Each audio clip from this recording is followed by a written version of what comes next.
this is my power box, just got finished up, very compact. What I'd like to do, just to do a very quick overview, and then we can do more in-depth later. As you can tell, it's modular. There's three basic components here. First of all, we've got the box. It's a Gen 2 rigid box right here. Along with that, I've got the lead time minis. There's two 100 amp hour 12 volt batteries right here. And then over here, I've got the platform that has a power inverter, a solar charge controller, and a charger. And no, this Ninja is not involved in my system. But I do have one other component that can be added as well, and I'll show you that later in the video. This is the control panel, along with the specs and what these buttons are for, along with my shameless plug for AZ Outdoors. On the side over here, we've got the exhaust. We got a charging port. We have an extension for my power inverter, and this comes off right here.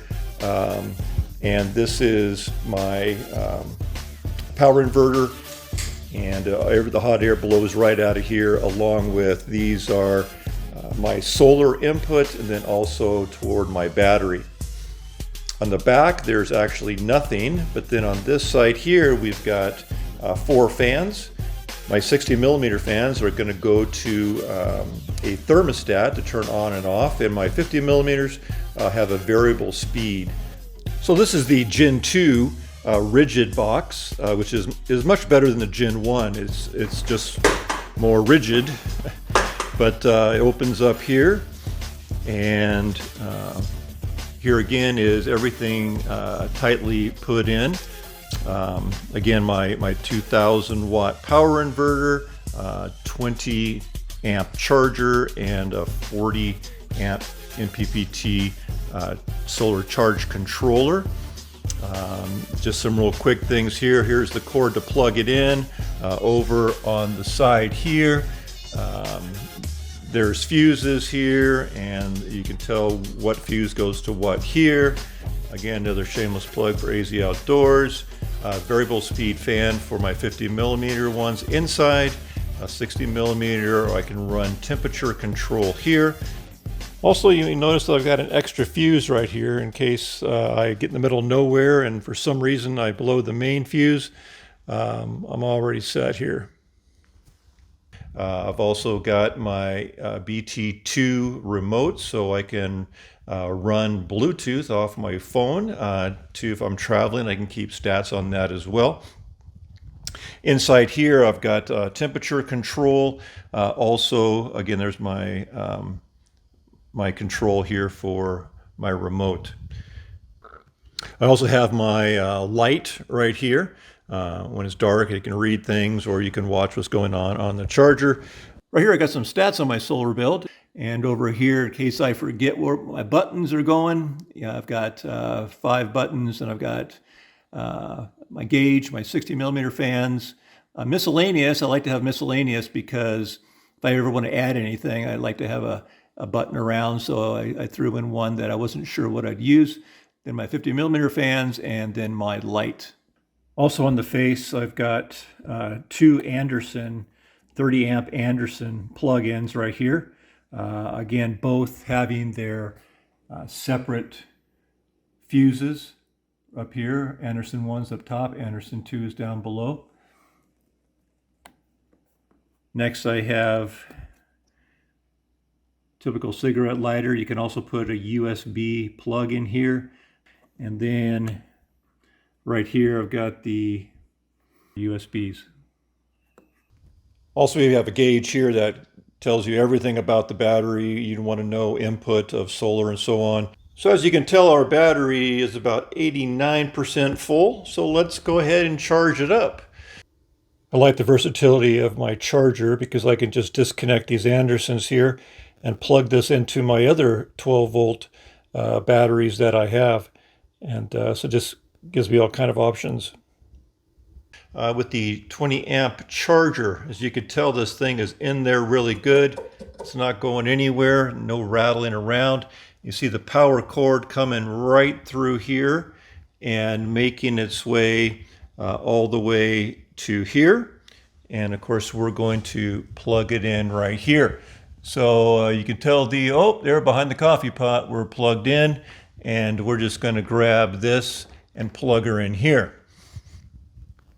And what you'll notice is this turns on right down here. You'll hear the fan go, and it's red, which means that it's charging. And what'll happen when it gets fully charged, it'll turn green, and then it will just shut off automatically. So if you come back over here, let's see what we're doing. We're at 89.5, but let's go and see how many amps we're pulling. It looks really good. You see the arrow on the left with the positive symbol, and then we see we're pulling 19.3 amps. So not too many losses involved here. We're about at 20 amps. And the fan's not too loud, especially when you close things up.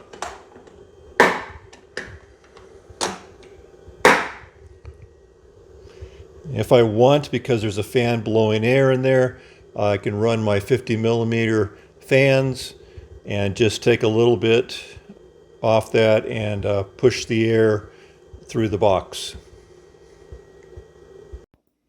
On the other side of the box, I have 4 fans. It's a little overkill if you live in Alaska, but here in Arizona, where it gets warm, I've got 2 60 millimeter fans on the outside, only because they fit in here so nice, and 2 50 millimeter inside here because, again, it just fits well. These fans are actually located outside the box. These fans are located inside the box. And so everything is pushing that direction through my components there. So the 60 millimeter fans are controlled by a thermostat right here. So I can set that to whatever I want and just let it go, leave it alone. The other one I can't, the 50 millimeter, because I want to keep that as a variable speed. I can actually, again, have it very low, just enough to move air across the top of the unit, or I can speed it up and make it quick as well. It just gives me a lot of options depending on what I'm dealing with. So to activate my 60 millimeter fan temperature control, I first go down here and see where it's at. It's the second button over. I'll go ahead and turn that on, and there it is here. This turns on, and so right now we're at 22 degrees Celsius. And so at this point, I've got it set for 23 to go on about 23. So what I have here is my my July imitator in Arizona. It's my heat gun. And so we're just going to take it up a little bit. I have my sensor right up here because I wanted it on this side of the unit, because this is where the heat's blown from here across over here. So let's go ahead and see what happens when I kick on a little bit of heat.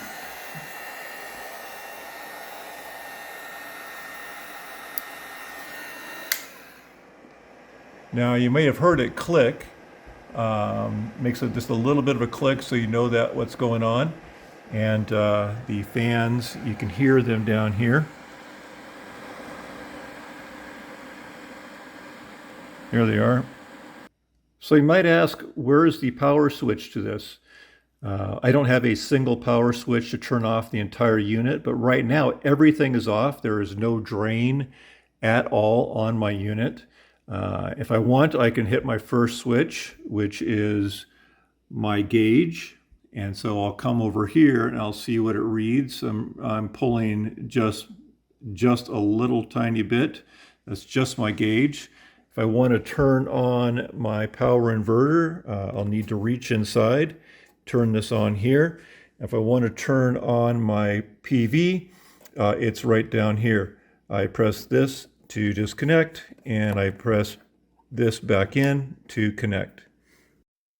It's also really easy to envision this being a 24 volt system, which does have advantages and disadvantages. You would just need To put the batteries on the bottom, you need to put those in series. And of course, you would need to change this out to a 24 volt power inverter and a 24 volt charger. This Renegy will do 12 or 24. So these are the two pieces here that would have to change. You'd also need a converter to take it down to 12 volt if you want to run any of these pieces up through here. As you can tell right here, I've got 3 PVC cards that I printed on a PVC like name tag printer. And so if you got a friend or a company that has one, you can just make those, and they're really nice. They're hard and durable.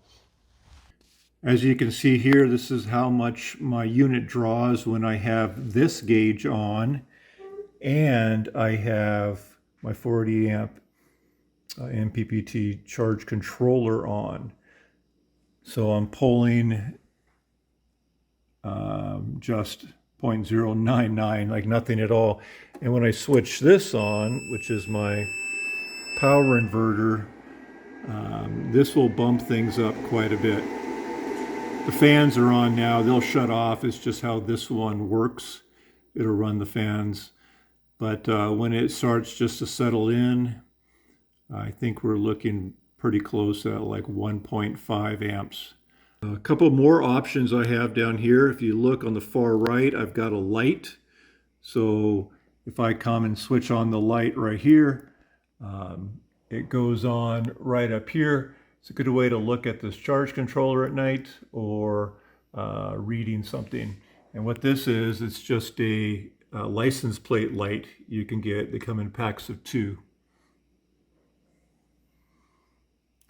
We also have our 50 millimeter fans right here, and these are the ones that are in the middle that push underneath the charge controller and along the bottom side of the power inverter. It pushes this way and drives air out the exhaust. On this side as well, as we have our external power switch that came with this inverter, and that and this just plugs in right here. You can run this wherever you would like, in a camper or across the house. So what I'd like to do now is push things a little bit with my imitation summertime in Arizona heat gun, along with the custom banana mount. And we're going to turn this on and see what we're pulling. Let's turn it on low to start.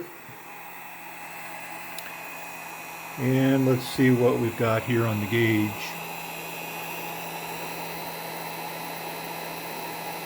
Looks like we're pulling about 40 amps on low. And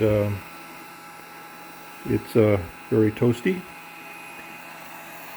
So with 40 amps, at this point, no fans have kicked on in the inverter, and it's quiet otherwise. So let's bump this up. Let's turn it all the way on hot. Hear the RPM go up. Also, I can hear the fan kick in here. And again, everything just comes right out here. It doesn't go into the box at all. Flies right out the side of the box, all that heat from the fan. Let's see what we're pushing now. We're looking at about 84 amps, DC amps. And I've run this quite a bit, testing things, and runs really good. No wires get hot. And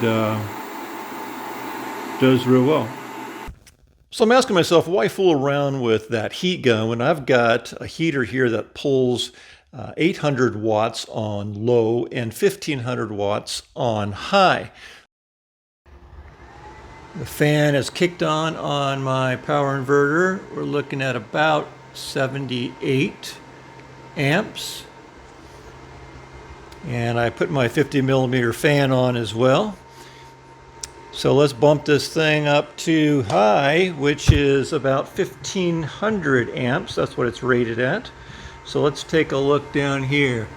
We're at about 122, but we're dropping. And looks like we're settling in. And this will probably settle in. Whoa, this got some major heat coming out of here. Okay, it's slowing down, it's settling in around a little bit over 100 amps. So to gauge how many watts I'm pulling out of this heater, basically you've got your amps times volts equals your power or your watts. So what we have here is we've got 100 amps times volts. We're about 13, a little bit over 13 on this. And so you're looking at a little bit over 1300 watts that it's pulling from here. Right now I've got my solar power box hooked up to my 6 Renegy 100 watt solar panels. So I got 600 watts going right here, and I got about 20 foot of cable that goes down into my box right here. So I made some adjustments on my solar panels, pointed them a little bit closer to the sun at the right angle. And when I come down here, I'm pulling 35 amps, which is really good. We'll just crank this battery up in no time. I'm at 96.4, and you'll probably see it change anytime. Yeah, 96.5. It'll just pop that up really fast. So I've got one more pretty cool feature. Let's say you're going out someplace and you want some more capacity for charging. Well, you got 2 more possibilities right here. So what we have here is an add-on 45 amp charger along with another 40 amp solar controller. So when I pull this out, what I do is I take this foam right here and I put it right down into here, and then I put this right on top. That gives me enough room for my fan over here. So at this point we would simply attach it to our box. We're going to plug in the 45 amp power supply down here to our battery. Okay. So we've got it plugged in here. So at this point, I think we're just going to go ahead and plug it in here. So we're going to take this and find its way down here. Okay, so we hear our fan kick on, and we come down here and we're looking at about 43.7 amps. 43.7 amps. This is not only a charger, but this is also a power supply, much like you'd find in RVs that just run all your DC load. So this comes in really handy. So we're at about 43 amps. Well, let's do something kind of crazy. As you know, this system has a built-in 20 amp charger. So what if we just take this and plug this in to our 20 amp charger? Okay, this is over the manufacturer's recommendation, but let's see what we got now. Oh, we got some serious amperage of 62 amps now that we're throwing into this. Now, because I want as many cycles on these batteries as possible, I'm going to unplug this. But in a pinch, you can run 62 amps with this system and get your batteries topped off, I mean, in absolutely no time. And so if you're traveling too, you could simply travel like this. You could just wrap this all up in here, close it up, and put both of these together. And what we also have here is we have our Renegy Rover, which is a 40 amp charge controller. And what you would do is simply run, you'd pop this up more, but you'd simply run your PV out here, and then your red one, you would run in here as well. Now, if you're only running, let's say 200 watts of solar panel and adding that to your system, you could also just run that through your Andersons down here. So you would just run from here down here, and you'd pull another 10 amps in good sunshine, along with whatever else you got going on. I just like to take a couple of minutes and show you some video of the build process, some of the pieces. I might make a video of this later, more detail, but you can see there's a lot of aluminum where the air will pass underneath it, trying to use aluminum just to dissipate heat, which again is a problem here in Arizona. But as you can tell, it's a very tight fit. It all fits nicely, but there's no really room for much of anything else, especially too because I wanted air to flow through places underneath to keep things cool. So this was just as I was building it, so just kind of shows how things went together. None of these wires actually get in the way at all when my batteries sit in there. And of course, when you put these batteries in the box, you've got a shunt to put in there as well as this fuse. So it's pretty tight. This is how I made that front piece, and a shield also, just more of a dust shield for carrying it around if you're just using DC. Again, this is just what it looked like as I was making it, trying to figure it all out on the run. This also works well with the 200 watts of solar panels built into my truck. Anyhow, thanks for going on this journey with me, and don't forget to subscribe.